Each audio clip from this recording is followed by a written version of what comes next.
Hey, what's going on, everybody? What's going on, everybody? Um, just tuning in once again. So I give y'all a few seconds to kind of chime in, kind of get to the get to the video with me. Um, don't want to give you too much, but I want to give you enough, like as I always say, to be dangerous. For those of you who do not know me, my name is Sugar Ray Destin Jr. I am the founder and CEO of BOBM Publishing. LLC. We are a full service publishing house that has everything that you need to become a successful author. The last 266 authors that we've worked with have all went number one on Amazon. One author, our most recent, Miss Natalie Gonzalez, actually went number one in on with two books the same day. We launched it in English and in Spanish. So before I was the CEO of BOBM Publishing, I was a brand new author, just like most of you. Had my first book that was coming out.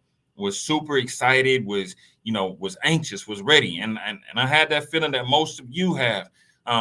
As soon as this book comes out, it's just going to be a masterpiece. Everybody's going to love it. Everybody is gonna want to grab it. Everybody's going to want to buy the book off the shelves.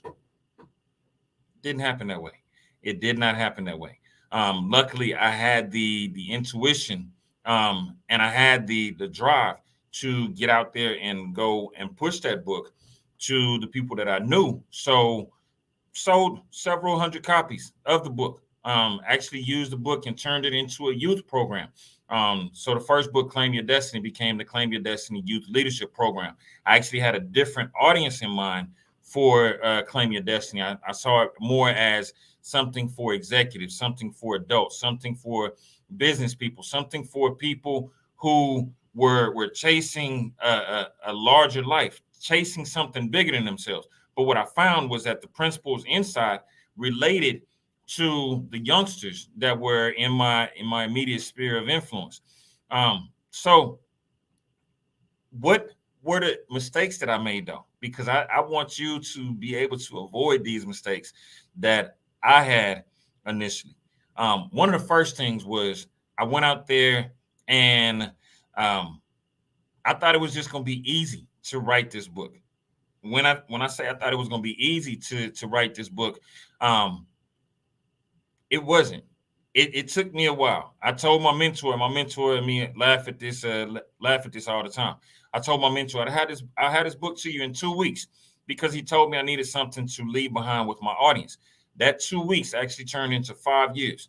5 years because one, I was in a position. I was at a job that was making decent money. So I put that book on the shelf. I said, you know what? I really don't need to have this book out there. And so I just put it to the side and I didn't make it a priority. So mistake number one was the book wasn't a priority for me. It was more of something that I could do if I wanted to, and something that I wasn't giving my full energy to. Now, here's what happened to correct that mistake for me. God has a funny way of making you do what you said you were going to do.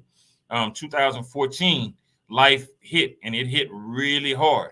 The person that I was with at the time, she actually left me with nothing but $250 in my pocket and a note that just said, "I'm so sorry." I'll never forget that day because it changed my life. Now, within 3 months after that situation, the book flew out. Everything that was up here, luckily I had an outline. Everything that was sitting here, everything that I had been through, it just flowed. It flowed out. Now, I still did not know anything about publishing. I didn't know anything about editing. I didn't know any graphic designers at the time. I didn't know anything about the industry. The only thing I knew was now I got this book. I'm gonna go sell it. I'm gonna go make this a reality. So I sat it on the shelf. Um, I want to say July 13th, 2015 is the date that I said, you know what, no matter what, come rain, sleet, snow, hail, or high water, I am going to publish this book. So I set a date for it. That's the second thing. You have to set a date for your launch. And what I always say is set a date that means something to you. That way you're working towards something. If you lost a loved one on a specific date, Make that the date of your launch. If your mom's birthday is on a certain day, make that the day. If you're writing a book for women, launch it on Mother's Day. If you're writing a book of poetry, a book of love poems, or an urban fiction erotic novel, launch it on Valentine's Day. What are people looking for? Base that launch around the themes of what's happening either in your life or what's happening in society in general. So set a date for it. So the first mistake was I thought it was going to be quick and easy.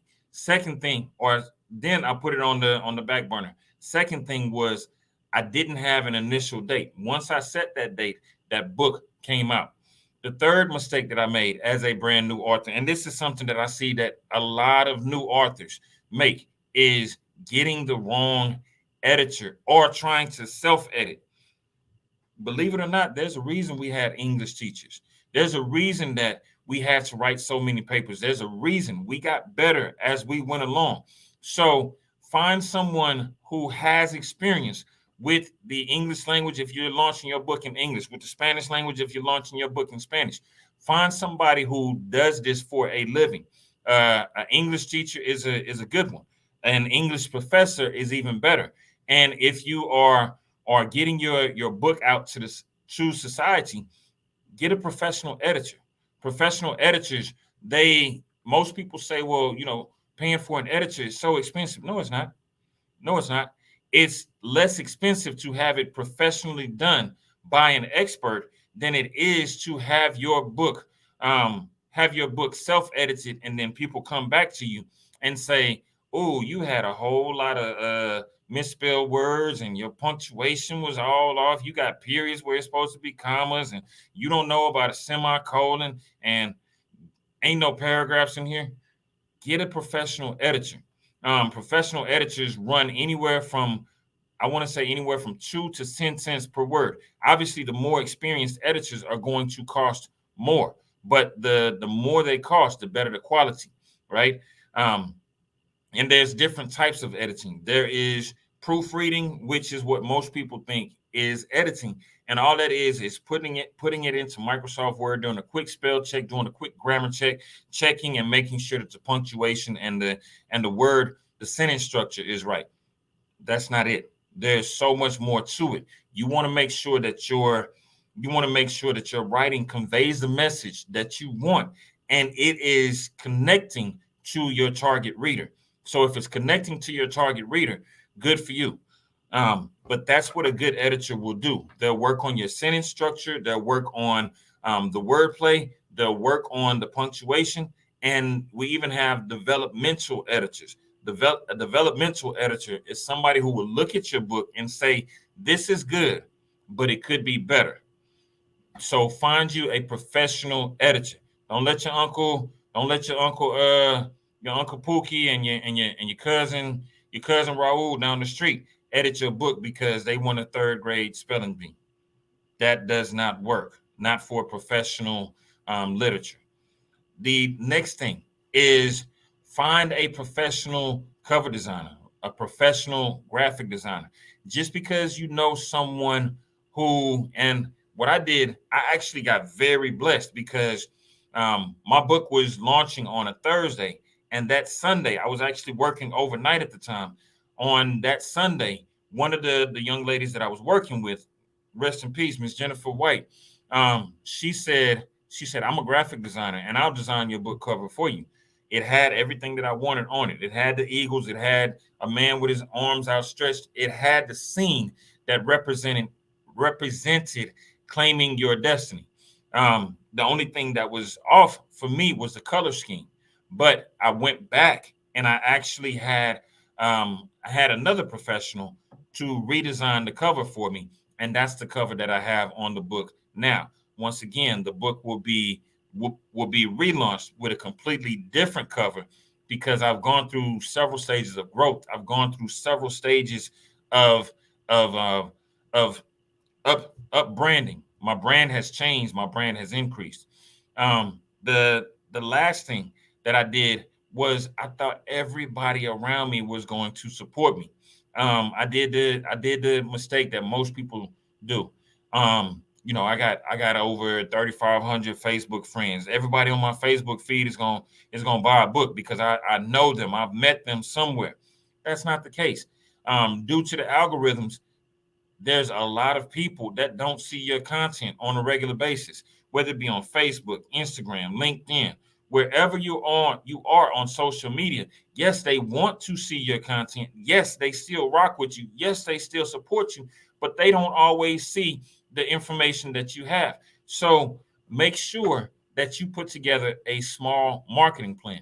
In case you missed it yesterday, I did a whole live on Book Talk Live, talking about some of the things that you can do as an author to market yourself as a brand new author. Put a put a specific marketing plan in place. Who is in your target market? What organizations do you want to hit? What cities do you want to hit?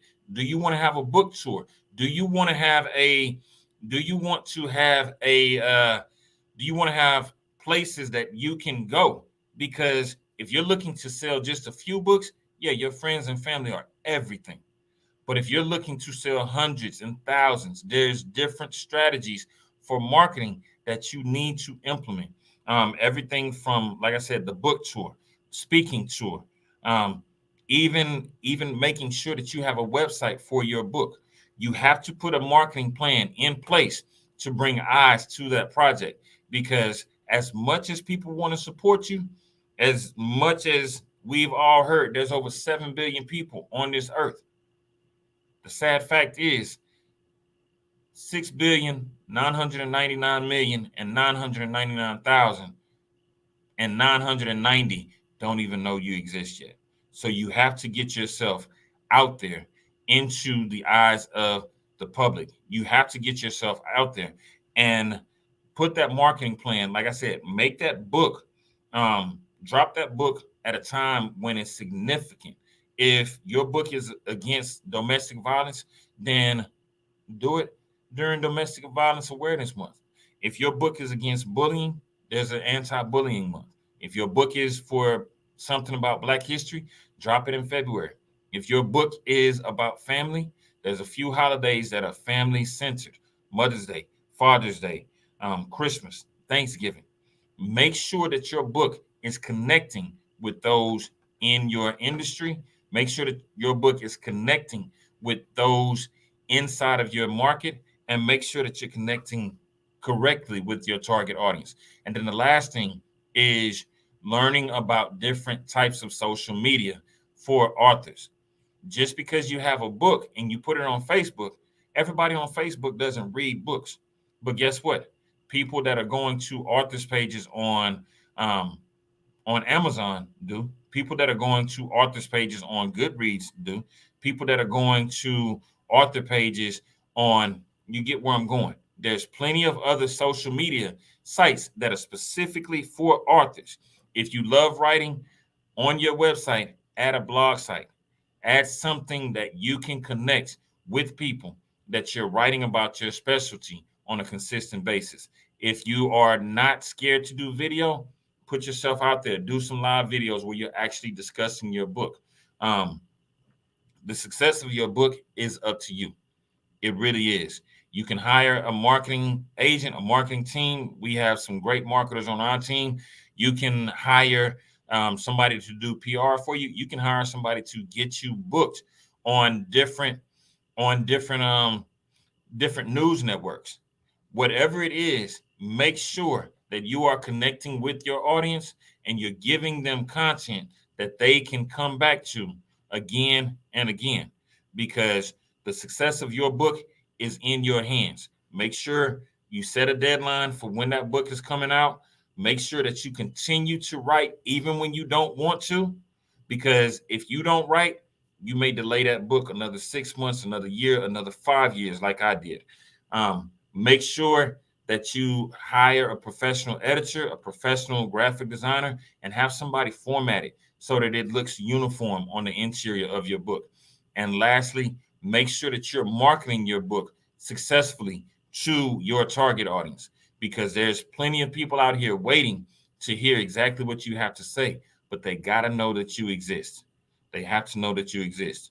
Listen, hopefully this was this was great content for you.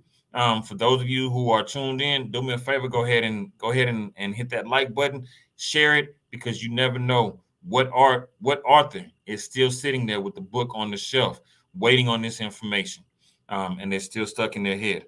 Love you guys. There's nothing you can do about it. I'll see y'all next time. Love y'all.